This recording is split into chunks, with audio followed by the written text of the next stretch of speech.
day 299, that means it's 300 days tomorrow. If you look at that field there, it's frozen solid. And we've got another field, because we can't spread on that field because of NVZs, but we've got another field at the other side of the farm, different soil type, not an NVZ, so we can actually spread muck on it.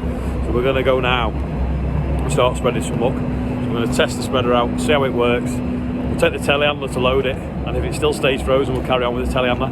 If it looks like it's going to start making a mess, we'll bring the digger up then and we'll use the digger to load it, because it's underneath the muck piles won't be frozen, because they generate their own heat and they protect it from the frost.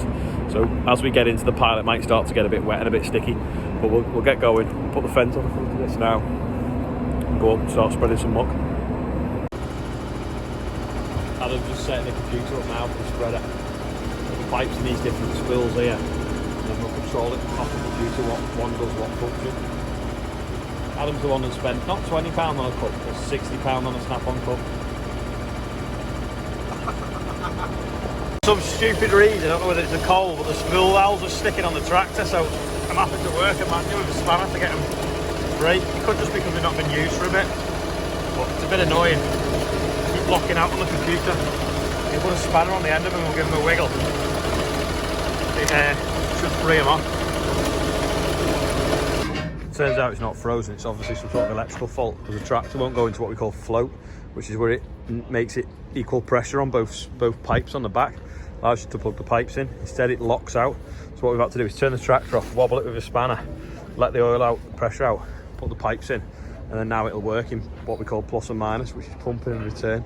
But if for some reason it wouldn't work, it wouldn't go into float on its own on 3 of the spools out of 4. So we've got the machine connected now, so hopefully we'll be able to go.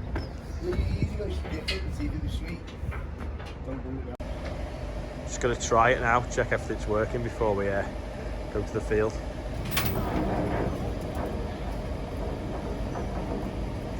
Yeah! Try the door! Is that going over the lights then? Yeah, put the bed on!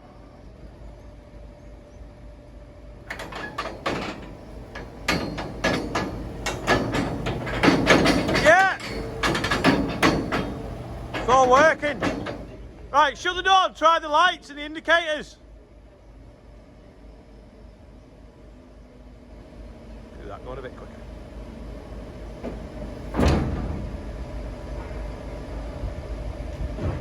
Yeah! Yeah, that's it! The mirror to see out the farm's frozen, so I'm going to wave them out so that you can see where they're going.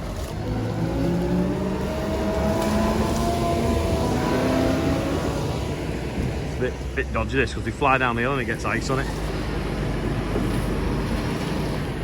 Go on!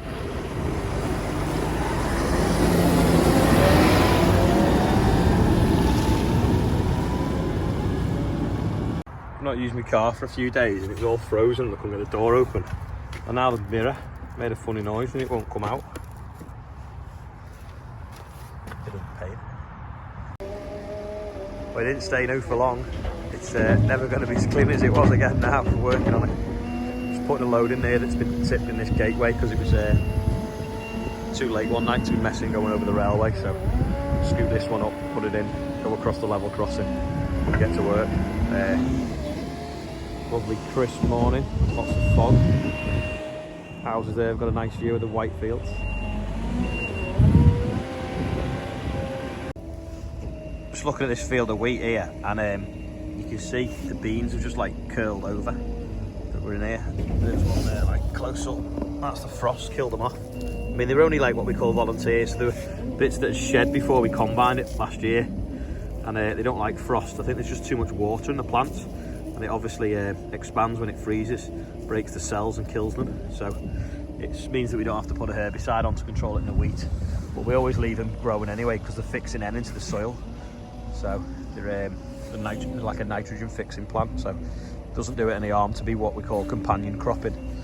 But into the spring, obviously we don't want beans to be growing higher than the wheat, competing for light, because we're trying to grow wheat in this field this year. Just show you the rotors now before we start spreading muck, and we'll see how much string's on it later on, which is what is in the muck that shouldn't be in the muck, where the girls that feed the horses, or boys, don't take the string off the bales properly. Just going to cross the tracks now, but the phone's frozen, can't open the lid. There we go. This is where your life really is in the hands of the signaller. Because of the fog, you can't see either way, so they put the signal to danger, they've told us it's clear to cross, so we're going across. They've still not repaired the crossing because they can't get the materials because of COVID.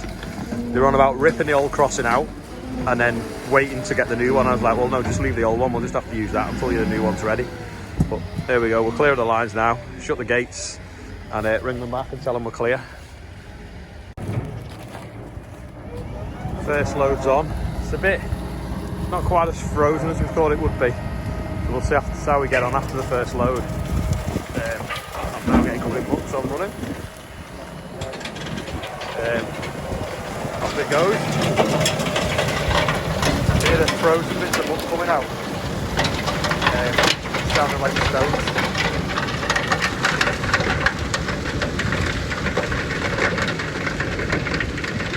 You're doing a nice job. That's how easy the spread pattern is. Looks like the aroma's heading to the estate. I'll keep them happy.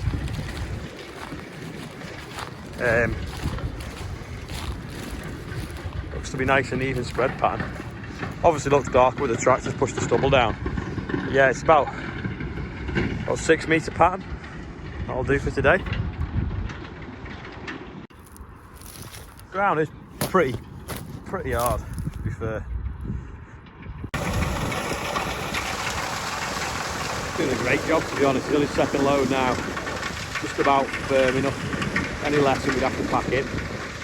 Nicely steaming away. Just missed the train go down the railway line there. It looked amazing because the thing on the top of it is the pantograph that collects the electric that makes the train move. It's sparking all the way along, so I'll see if I can wait for the next train and get a video of it because it just looked really good. There's the train. It's sparking. The other one was sparking more, to be fair. It must have been because it was going faster and a bigger train. Yeah, really even spread pattern. So we've got this like nice dusting now and muck on the top. The worms will probably take all that in the next month or so. There he is there, coming back up on his second load.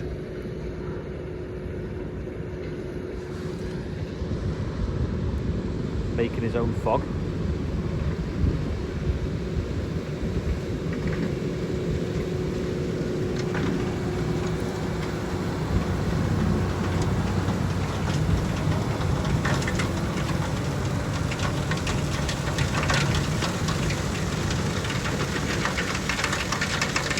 Here the frozen bits coming out, so rattling. What's that pole?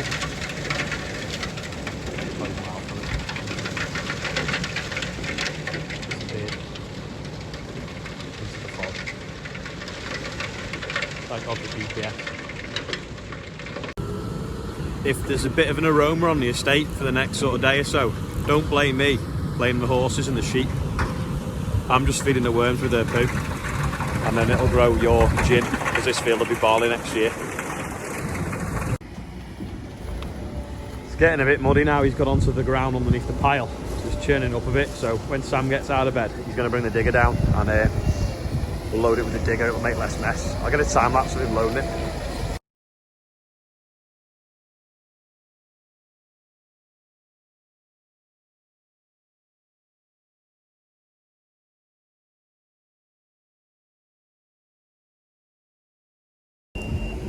If anyone's worried about them wires, they are like really high. The huge pylons. We're about 40 foot off them with the telehandler boom. They look really close in the fog, but they're not. Oh, there's a train with sparking again. I'm just going to teach Andrew now how to load the spreader properly, because he just seems to be putting it all in the middle rather than starting like front and back, or just filling it from the front all the way to the back and keeping it even throughout.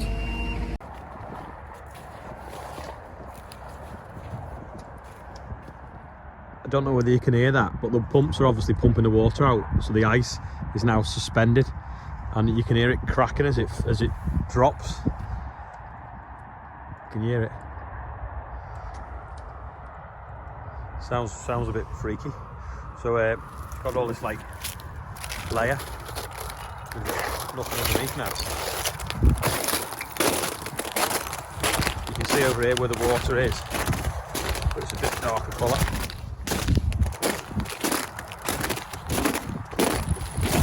So that's where it's broken on the piece. It's obviously dropped, I don't know, what, 4-inch overnight. So it's broken on the stubble. If it stands still, you might even see the water level dropping. You can hear it cracking.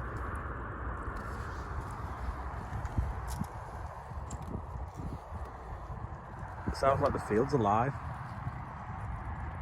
You can see how high the level was. So, this must have been last night. See the ice on the top of that. Unless it was yesterday, that must have been maybe yesterday morning. That would have been yesterday morning's frost, that level, and then that would have been this morning's frost, that level. And it pumped the foot off overnight. It's well weird. Look at that, it's like modern art. Let's see, there's someone fly tipping again. The sunflower maze, or it's the council picking it up. In which case, that's really good news, but I better go down and investigate. Andrew's just loaded some chips out to fill. He's putting it on a footpath so that people stick to it rather than deviate all over the field. Brian's here, that's real name's Terry, slipping off. Andrew's just patting the load down to tell him to make it safe so nothing blows off on the road. And I'll be off with it. Yeah, it's all gone. No sunflowers, obviously, just the stalks. So thanks a lot, Nosey Council. We'll block the gateway up now, stop anyone else going in and doing it again. I don't know why they picked it up, because technically it was my responsibility, because it was on my land, but I'm not complaining. It might have been because I told them I was going to burn it, not pay for a skip. But anyway, it's gone, so that'll do. To be honest, they kind of did owe me one, because I gave them a load of road planings about 6 months ago. I thought they only wanted like 2 or 3 tonne, and they took about 40 tonne of them. So yeah, thanks.